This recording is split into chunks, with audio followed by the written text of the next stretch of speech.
Hey, my name's Naomi. Let me walk you through my little world, just so you know who you're dealing with here. I grew up with just my mom, Sarah. She was a nurse, always running off her feet to make ends meet, but somehow, she managed. We never had much, but she busted her ass to make sure I never felt it. Every evening, when she'd slump down at our kitchen table, I'd hear bits and pieces about her day, how she helped an old man walk again or comforted someone who had nobody else. It got me thinking, early on, that I wanted to be in the helping business too, just with less blood, so biology was it for me. As for my dad? Never knew him. He was out of the picture before I could even crawl, and Mom never talked much about him, except to say it was just us, and that was enough. And honestly, it was.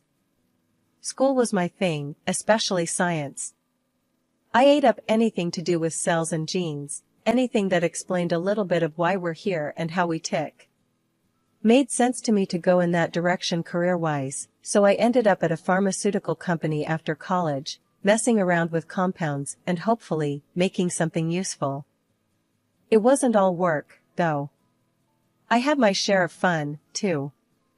My best friend, Jess, made sure of that. She dragged me out to all the parties she could, saying I needed to lighten up. That's where I met Alex. Come on, Naomi, you're gonna love this guy. Jess nudged me one night at one of her famous backyard bashes. She had this grin on her face, the kind that told me she was up to no good. Jess, I'm not. Just talk to him. His name's Alex. Cute, funny, and as nerdy about music as you are about your science stuff. She pushed, practically shoving a drink into my hand. I remember rolling my eyes, but let's be real, I was curious. So, I let her lead me through the crowd, past the makeshift dance floor where a couple of guys were trying way too hard, to where Alex was standing, awkwardly holding a beer and looking like he wanted to be anywhere but at a party. Hey, Alex, this is Naomi. Jess introduced us with a little too much enthusiasm. Naomi, meet Alex, the only other person I can tolerate for more than an hour. We talked about everything that night, from the latest rock albums to the weirdest science facts. Turned out, he was into biology too, but more the corporate side of things.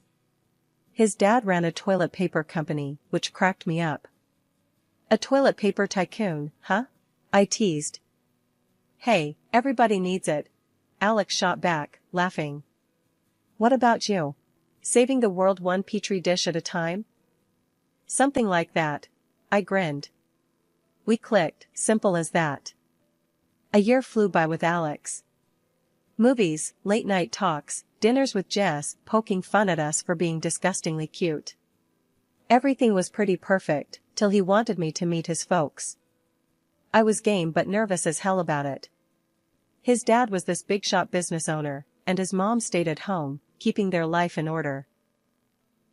We met at some swanky restaurant downtown that had more forks at each setting than I had drawers in my kitchen. Alex held my hand under the table, giving it a reassuring squeeze as we waited for his parents to show up. They're usually right on time, Alex muttered, checking his watch for the umpteenth time. Just as he said it, a man with a commanding air and a woman with a carefully styled bob walked in. George and Linda, the people who could potentially be my future in-laws. Mom, Dad, this is Naomi. Alex introduced me with a proud smile. Linda offered a smile that didn't quite reach her eyes as she took me in, from my hair down to my shoes. George, however, gave a warm handshake, his grin genuine. Nice to meet you, Naomi.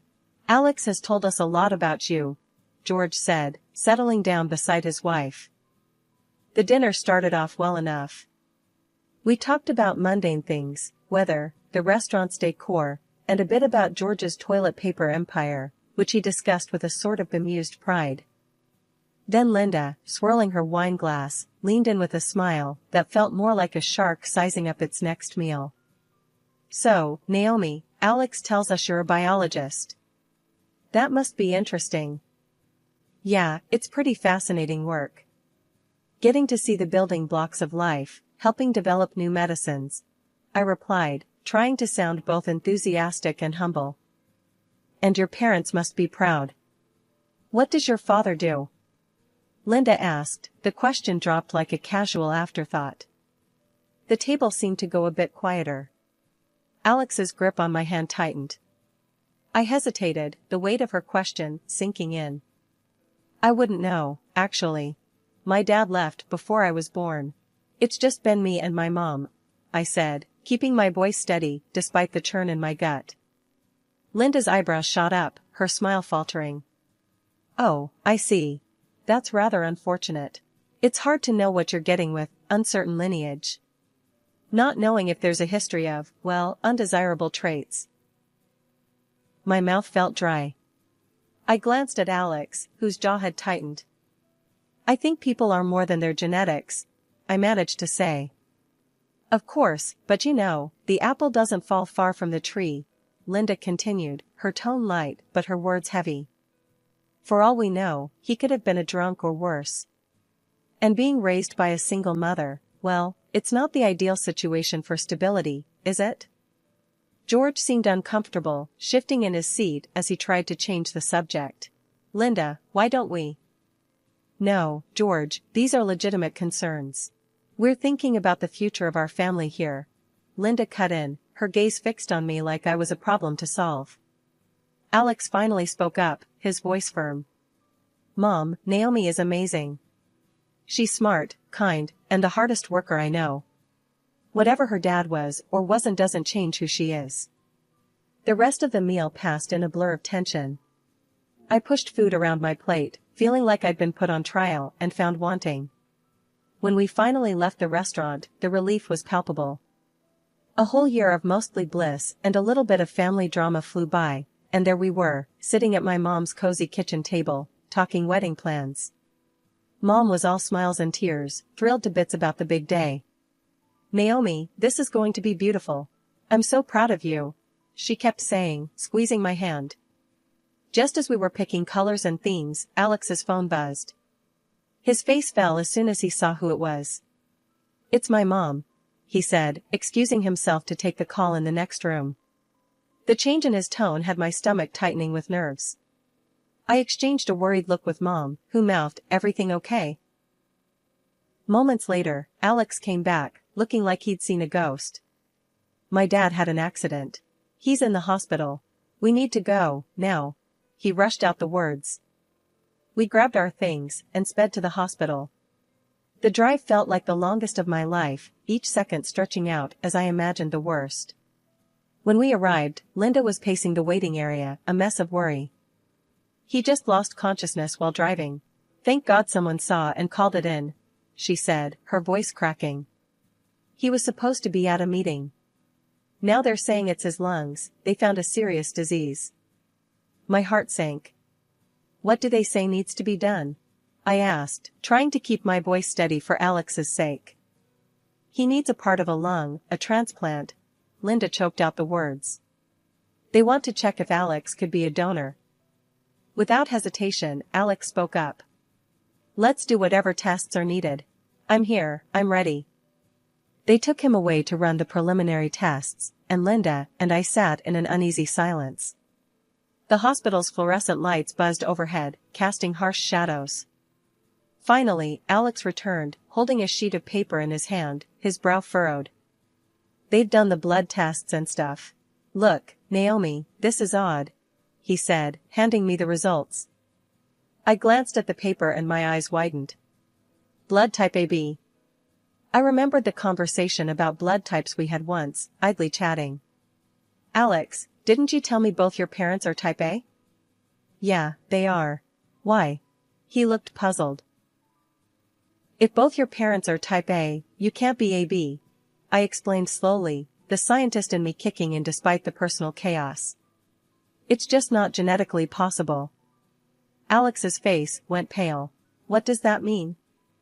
I took a deep breath, not wanting to unravel this here. "Let's just keep this info for now," I said, taking out my phone and snapping a photo of the results. "Might need to think this through later." He nodded, confusion written all over him, but we were quickly pulled back into the current crisis as a doctor approached us. Your fiancé isn't a match, unfortunately. But we're arranging for another potential donor now. The surgery is urgent, the doctor explained briskly. We spent the next hours waiting, caught in a haze of medical updates and silent personal questions. Despite everything, my mind kept circling back to the blood type issue, but I pushed it away, focusing on being there for Alex and hoping for his dad's recovery. After the successful surgery and Alex's dad's swift recovery, we didn't want to put our lives on hold any longer. So, we decided to go ahead with our engagement party. It was supposed to be a celebration, a new beginning, but as it turned out, not everyone was on the same page. We picked this lovely restaurant overlooking the river, thinking it'd be perfect for a night of joy. I was buzzing around, making sure everything was just right, but my nerves were shot. My mom was running late because of a last-minute emergency at her clinic, which I knew was going to kick off some snide remarks. Sure enough, as the guests started filling in, Linda took her chance the moment she arrived. Dressed to the nines, she swept in with a frosty air that could chill champagne. Starting without the mother of the bride, are we? Linda said loudly, making sure her voice carried over to where I was checking on the seating arrangement. Well, I suppose punctuality isn't valued in some families. Naomi, dear, it's such a shame your mother's habits reflect so poorly on you. I clenched my jaw, forcing a smile. She got caught up at work, Linda. You know, saving lives. She'll be here any minute, I replied, keeping my tone light despite the heat rising in my cheeks. Linda tooted, shaking her head as she glanced around, pulling some of our relatives closer. It's always something, isn't it? An engagement dinner is a significant event, yet it seems some people don't treat it with the respect it deserves. It's just such behavior that makes one question the upbringing, doesn't it? I took a deep breath, reminding myself that this night wasn't about Linda or her approval. Everyone who knows us understands and respects why she might be late. It's really not a problem for anyone here, I countered, my voice steady but firm. Oh, but it is, Naomi. When you marry into a family, you bring your background with you. And let's be honest, dear, your background is a bit muddled, isn't it? Linda continued, her voice dripping with disdain. A daughter born out of wedlock, to a woman who couldn't even manage to catch a husband. The murmurs around us grew, and I saw Alex's face darken from across the room. He started to make his way over, but I raised my hand slightly, signaling him to let me handle it. Linda, my mother has done a remarkable job raising me on her own. She's shown me the value of hard work and integrity, something we all appreciate here, I said, my voice louder now, making sure it carried the weight of my conviction. And Alex and I are committed to each other, regardless of what anyone else thinks or says. The atmosphere was thick with tension, but I didn't want the evening to spiral into conflict. I took a deep breath, glancing around at the gathered friends and family who were here to celebrate with us. Let's not let this delay us any further, I suggested, my voice calm but carrying. Please, everyone, let's sit down and enjoy the evening. We're here to celebrate our engagement, something happy and full of hope. The engagement dinner was in full swing, despite the rocky start. Everyone seemed to be enjoying themselves, laughing and chatting over plates of delicious food. I was making my rounds, ensuring all our guests felt welcomed, when the front door of the restaurant swung open. My heart leapt. It was Mom, finally here, looking a bit flustered but as beautiful as ever in her elegant dress. Sorry I'm so late, everyone, she called out, making her way through the crowd to where we were gathered around a table with Alex's parents. I figured it was as good a time as any to formally introduce her to Alex's folks.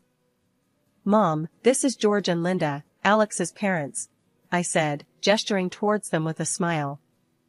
But as soon as my mom laid eyes on George, her whole demeanor changed.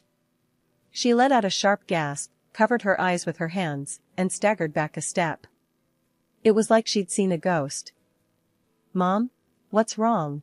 I rushed to her side, completely bewildered. She was pale, shaking her head as if to dispel a nightmare. George, too, looked like he'd been struck, his face draining of color, his eyes fixed on the floor. This can't be happening, my mom murmured, her voice barely audible. We can't, this wedding can't go on. Confused and starting to panic, I pressed. Mom, what are you talking about? What's going on? She finally looked up, her eyes filled with tears. Naomi, this is too much. George is your father. We can't do this. The room fell silent instantly, the earlier noise dying down as if sucked away. Murmurs began to ripple through the crowd, everyone trying to grasp what they had just heard. Linda, who had been sitting quietly, suddenly stood up, her chair scraping loudly against the floor. George, what is she talking about? What is this nonsense? George couldn't meet her eyes. He just stared at the ground, his voice a tortured whisper. It's true, Linda. I was with Sarah before you. When she told me she was pregnant, I wasn't ready. I left her. I never knew. I never thought. Alex, who had been standing by my side, looked like he was going to crumble right there. Dad? You mean? Naomi and I are. He couldn't even finish the sentence, his face crumpling in despair. I felt numb, the shock too big to process. My fiancé, the man I loved, was my half-brother. It was like a twisted nightmare, except I was wide awake. Can't be together? Alex managed to choke out, his eyes glistening with unshed tears. I didn't know what to say, what to feel. Everything was collapsing around us. Our future, our plans, the life we'd imagined together, all tainted by a secret that should have come out decades ago. After the bombshell about my dad, the room felt like a pressure cooker about to blow. Confusion and shock were written on everyone's faces. That's when I remembered something crucial, those blood test results from before Alex's dad's surgery. I needed to make sense of everything, not just for me, but for everyone caught in this mess. Can everyone just stop for a moment? My voice cut through the murmurs, louder than I expected. All eyes turned to me. Linda, I said, looking directly at Alex's mom. I have to ask, why do you and Alex have different blood types? What's going on there? Linda's face went pale, her eyes darting around, looking for an out. She opened her mouth, then closed it, the words failing her as her husband turned to her, his expression hardening. Tell me the truth, Linda. Now. George's voice boomed across the room, his patience worn thin. She stumbled over her words, trying to grasp at any explanation that could save face. It's a misunderstanding, that's all. Naomi is trying to make a scandal where there isn't one. But just as she tried to deflect, her sister, who'd been silent until now, stood up. Her face was set, resolved, like she'd been carrying a heavy burden for far too long. No, Linda. I can't do this anymore. I won't cover for you, she said, her voice steady and carrying across the room. Linda was already pregnant when she married George. He isn't Alex's father. She lied to keep her secret. The room erupted into gasps and whispers, the guests turning to one another, their expressions a mix of disbelief and dismay. Linda tried to speak, tried to salvage her crumbling facade, but the truth was out, and it hit harder than anything else she could say. Is this true? George's voice cracked, the pain evident. Linda's silence was answer enough. Alex looked from his mother to his uncle, then back to me. The hurt in his eyes was almost too much to bear. Mom, how could you? His voice was a whisper, a plea for something, anything that might make sense of the chaos. Linda's facade finally crumbled, her defense weak and feeble. I thought it was best at the time. To protect everyone, she murmured, but her words fell flat, lost in the shock of her deceit. The room was thick with tension, everyone processing the revelations that had turned the night upside down. No one seemed to take Linda's side, the sympathy was with me, my mom, and strangely enough, with George, who'd been lied to just as much as anyone. As the evening wound down, the guests slowly began to leave, their whispers and looks of sympathy trailing behind them. Alex stayed by my side, his earlier joy replaced by a somber quiet. We'll figure this out, Naomi, he said finally, squeezing my hand. we're not alone in this. We have each other. Yeah, I managed to say, the weight of his words, both a comfort and a reminder of the complicated path ahead. Together, whatever that means now. The days following the engagement dinner felt like walking through a fog. Alex and I had decided to take some time to ourselves, to process everything. We weren't breaking up, but we couldn't pretend our relationship could go on the same either. It was one of those tough decisions that neither of us wanted but both knew was necessary. A week later, I met up with my mom and George at a quiet coffee shop. It was the first time we were talking since the big revelation. The air was thick with awkwardness as we sat down. George looked older, the lines on his face deeper, weighed down by guilt. "I'm sorry, Naomi. I can't say it enough. If I'd just faced up to what I did back then." George's voice trailed off, his eyes not meeting mine. "Yeah, well, you didn't. And here we are," I replied, not ready to offer forgiveness yet. "You missed my whole life, and now things are a mess." "I know, and I'm here to make whatever amends I can," George said earnestly. "I've missed so much, and I regret that deeply. I want to be part of your life now, if you'll let me." I looked at my mom, who had been quietly sipping her coffee. "Mom, what do you think? Can we even start to fix this?" She set her cup down, her voice steady. "I've had a lot of years to think about what happened. I was angry, so angry at George, for a long time. But holding on to that hasn't helped me, or you.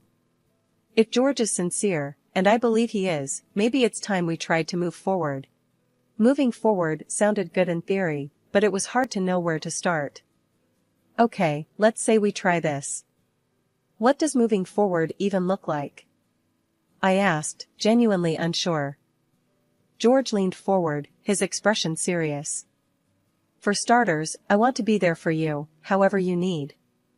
And not just with words. Financially, emotionally, whatever gaps I can fill." It felt weird, considering letting George in after everything. But Mom seemed to think it was worth trying, and I trusted her more than anyone. "And what about Linda and Alex?" I had to ask, the question hanging over us.